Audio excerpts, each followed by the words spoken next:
All right, everybody. Well, today we are going to talk about goats.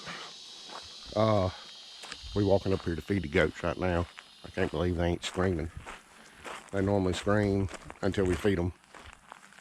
Two of them do anyway. Yep, there goes one starting.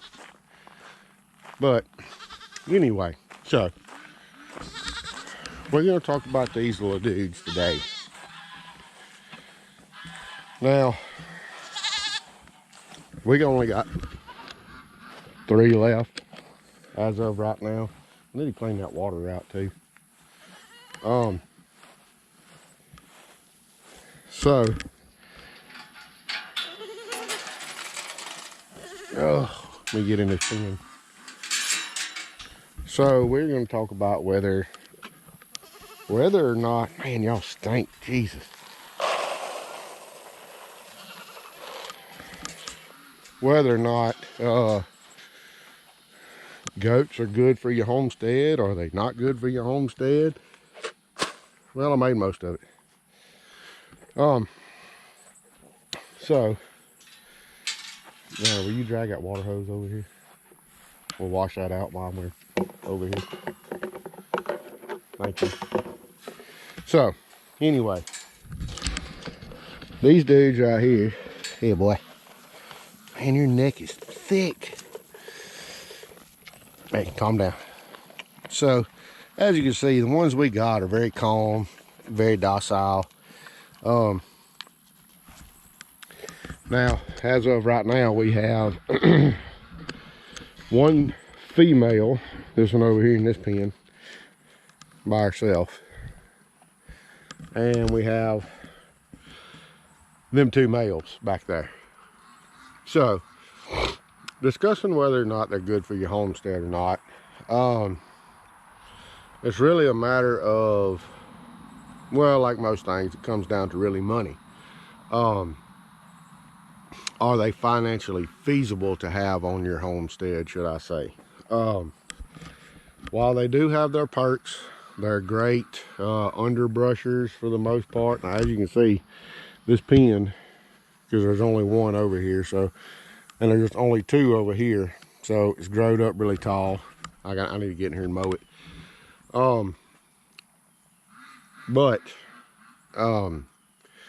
I don't know if it's because of there's such a vast amount of goats around this area. I know a lot of people's got like big herds, talking about like 50, 60, 80, 100 big herds of goats. So they keep the market pretty well wrapped up when it comes to goats. As far as for like selling babies and things like that, like we did last year. That's one of them billies, that little one right there, that black and white one, predominantly white one. He's a leftover from our litter last year, and we really didn't plan on keeping him because he is our baby, so we can't breed him to her. So we was really going to we thought about keeping him because we had another female goat that we could have bred him with, but we got rid of her. She gone, because we have decided that it's just not, it's not feasible for us to keep goats here. We did manage to sell some last year and get rid of some, things like that. We had a few that we had issues with that ended up dying and things like that, which happens. But between, you know, vaccinations, having the goats vaccinated when they're babies, and having like LA 200, LA 300, which is for like when they get sick or something, you know, it's a antibiotic you can give them. All that stuff takes money, and for the return for what we got from the babies last year, it really don't make no sense. You know, we have $1,000 worth of fencing and things like that, which the fencing will come in handy later on. But by the time you factor all that in, it becomes financially overwhelming, you know, feed, which we don't feed them a lot. You've seen a little bit of feed I throwed out to her because, I mean, she's got a lot of grass to eat. So she just gets a little bit just as a treat, either in the morning or the afternoon. It ends up being in the afternoon a lot because we're busy in the mornings. Boys got school and things like that. So we come out here in the evenings and try to feed them and whatnot. Not feed them, but just give them a little snack. Like I said, they got plenty of grass to eat on. I mean, you can tell how big these are over here. You know, his old belly, their old bellies is just slam full, eh, boy. Because they got so much grass to eat. I mean, look how wide this dude is. He's wider than my hand. Because they got a ton of grass to eat. But we give them a little snack here, there, and yonder. Now, like I said, as far as like undergrowth and things like that, they're great at taking that kind of stuff out. All these stumps had tons of stuff growed up around it. Like you see that stump right over there. That stump right back here is just surrounded by stuff.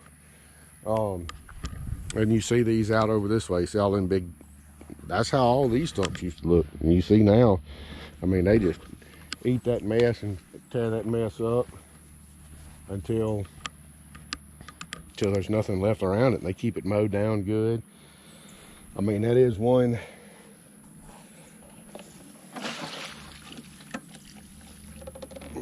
Wash that out outside, please.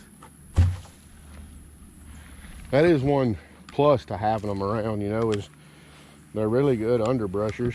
They're not big on grass, believe it or not. Like most of the stuff in here that is not that is not eat, is just pure grass. That they eat the weeds, but they don't eat the grass. So I mean, it's good for things like that. But for us, it takes a lot of money to buy fencing. You know, I mean, fencing ain't cheap. It ain't cheap at all. But to keep them in an area and not have to worry about coyotes, wild dogs, things like that around here getting to them, we have to put up fencing. We had them in electric net when we first got them, and we had some issues with it, so that's why we ended up putting them in a permanent fence. So that's kind of the conclusion we came to. You know, pretty much anything we have around here, we really need to have inside of a permanent fence to keep from predators getting to them. So like all this wooded area over here, to be able to clear all that underbrush out, I have to fence in that whole thing. Well, that's another couple $1,000s worth of fencing, you know, to be able to put up around that. So that just puts more overhead on if you need to sell more goats, you know, babies the next year, to be able to compensate for that money. And it's hard to make it back. It takes years and years and years and years to recuperate your money. Unless you have a big herd, then you can sell a lot of babies and you can recoup your money a little bit faster. But we don't have a big herd because we're a small homestead, and we had got up to 12, I believe it was, goats at one time. But that was with all the babies and all that stuff too, you know. And of course, we got rid of a bunch of those, and we had a couple fatalities and things like that. So,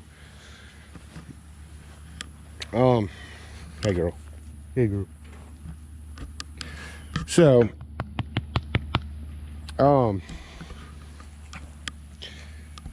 that's where we're at. You know, we don't find it financially feasible to have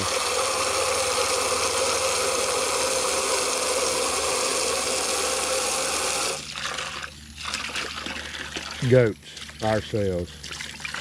And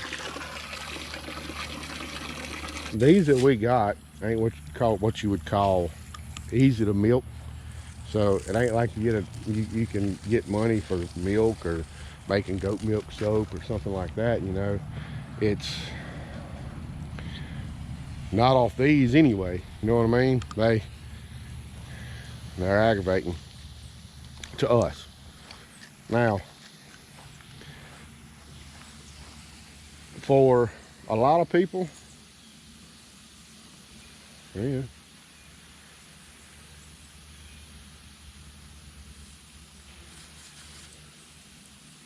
I don't really care for them sprays a whole lot either.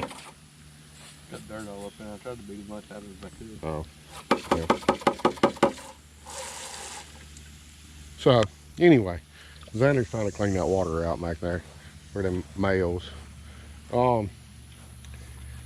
Anyway, so really, that's where we stand. I mean, if it's financially feasible, you know, if you got a small group, 10, 12 goats, and you make decent money off the babies and things like that, you know, that's great. For us personally, it's not feasible. We just can't we can't really seem to get them going our way. We have good luck with rabbits, chickens, ducks, and whatnot, you know, but goats ain't really fit in around here. So either way, so we're gonna put these 3 up for sale, and once we sell these 3, then we'll figure out exactly what we're gonna do with these 2 paddocks that we have them in as of right now. They may end up being, might put some pigs in here or something like that, you know. May end up running some chicken wire on the inside of one of them and just turn it into a chicken yard, you know. We ain't really made up our mind yet on what we're gonna do with that part, and I've already rambled on for a good minute now. So anyway, I just thought I'd put that advice out there for if you are thinking about getting goats, just maybe put pen to paper and figure out whether it's going to be worth it financially for you to be able to put goats on your homestead. So anyway, we hope y'all learned something, and we'll see y'all on the next one.